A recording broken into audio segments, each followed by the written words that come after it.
like people know or are aware of their actions, but they don't label themselves as shopaholics. Maybe because there's not a lot of information about it. Maybe because our idea of shopping is, like I said, cultural. Like people are Hmm. shopping so regularly that is not even considered an addiction. Because we don't talk about shopaholism with the same seriousness as we talk about alcoholism or gambling addiction, right? Because it's not considered yet as a serious mental disorder to consider. Absolutely. And that's one of the big issues that we do have in this field and as a population in general is that we oftentimes overlook conditions that don't have high mortality or necessarily any direct mortality rate with them.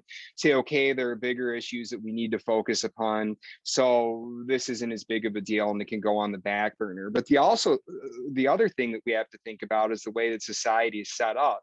A lot of these major retailers have tons and tons and tons and tons of money, so they're doing the research to figure out how they can manipulate people to purchase more instead of the other way around.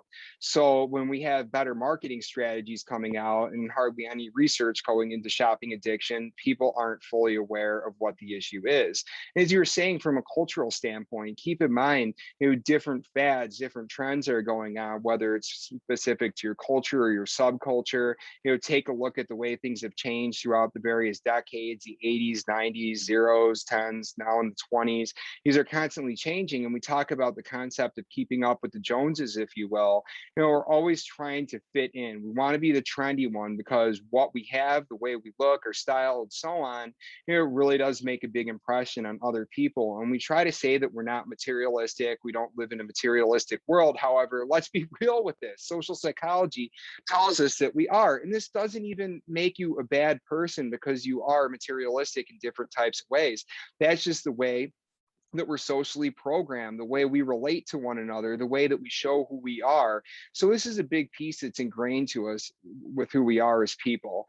The other thing, as I was just saying a moment ago, is it doesn't make you a bad person to feel joy out of shopping. It doesn't make you a bad person to want to keep up with the Joneses, keep up with the fads and the trends.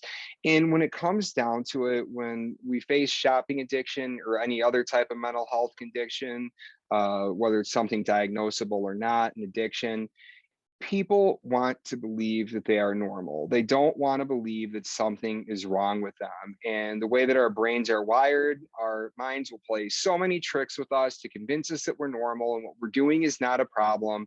Whether that's something where we go into denial, whether we repress it, whether it's something that we try to justify, whether we upward or downward comparison ourselves to other types of people. We're always coming up with these rationalizations to say that I do not have a problem.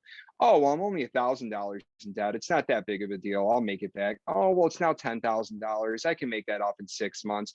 Oh, well, I just spent 30,000 on a car, but my neighbor spent $50,000 on a car, and I know I make more money than he does.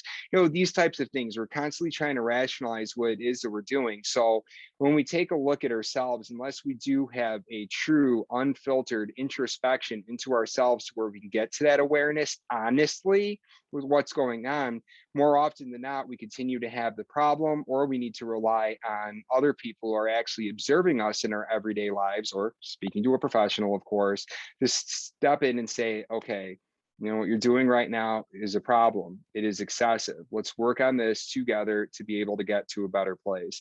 Yeah, we want to do what feels good, not what feels bad. Reward pathway activated by shopping and the natural human tendency to believe that we don't have a problem. So again, our own brains are literally working against us here, as well as society.